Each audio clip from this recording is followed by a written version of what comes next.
Loss অ্যাঞ্জেলেসে গত সপ্তাহে যে দাবানল ছড়িয়ে পড়েছিল তা কি শুধু প্রকৃতির অগ্নি পরীক্ষা ছিল, নাকি তার পেছনে আরো বড় কারণ ছিল?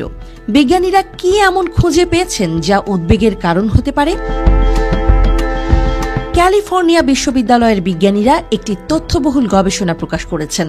তারা দেখেছেন গ্রহ উষ্ণায়নকারী দূষণের কারণে লস অ্যাঞ্জেলেসের দাবানল আগের তুলনায় অনেক বেশি তীব্র এবং বিস্তৃত ছিল। তাদের গবেষণায় উঠে এসেছে, পৃথিবী গ্রহ উষ্ণায়ন মুক্ত থাকলে দাবানলটি তেমন বড় এবং তীব্র হতো না।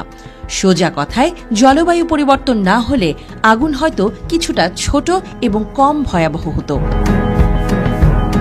কিন্তু গবেষণাটি কিভাবে এই বিশাল দাবানলের সঙ্গে জলবায়ু পরিবর্তনকে সম্পর্কিত করেছে? বিজ্ঞানীরা বলছেন, দাবানলের জন্য প্রয়োজনীয় জ্বালানির প্রায় 25% জলবায়ু পরিবর্তনের কারণে সরবরাহ হয়েছে। তারা উল্লেখ করেছেন, জলবায়ু পরিবর্তনের কারণে আগুনের প্রভাবের তীব্রতা আরও বেড়েছে। তবে এই প্রশ্ন উঠতে পারে, জলবায়ু পরিবর্তন না থাকলে কি আগুনটিকে নিয়ন্ত্রণ করা যেত?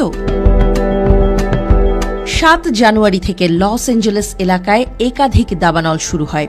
দক্ষিণ ক্যালিফোর্নিয়ার শুকনো খরা অঞ্চলে স্যান্টা অ্যানা বাতাসের ঝড়ও ছিল, যা দাবানলকে আরও দ্রুত ছড়িয়ে যেতে সাহায্য করেছিল।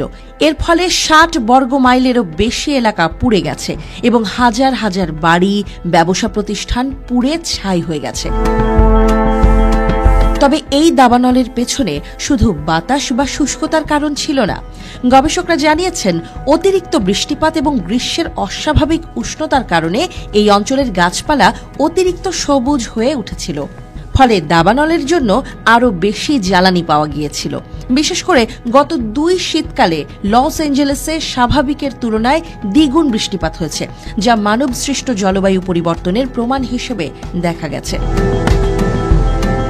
এছাড়াও 2024 সালের মে মাস থেকে 8 জানুয়ারি পর্যন্ত যুক্তরাষ্ট্রে বৃষ্টিপাত ছিল অত্যন্ত কম, যা 1962 থেকে 1963 সালের পর দ্বিতীয় শুষ্কতম সময় হিসেবে গণ্য হয়।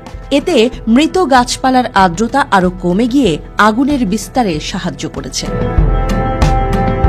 স্যান্টা অ্যানা বাতাসের এক অস্বাভাবিক শক্তিশালী ঝড়ও দাবানলকে আরও তীব্র করেছে। বিজ্ঞানীরা খোঁজার চেষ্টা করেছেন, এই ধরনের শক্তিশালী স্যান্টা অ্যানা বাতাস কি কখনো গ্রহ উষ্ণায়নের কারণে আরও শক্তিশালী হতে পারে? যদিও এর কোনো স্পষ্ট ব্যাখ্যা তারা পাননি, তবে এটি একটি গুরুতর প্রশ্ন হয়ে দাঁড়িয়েছে।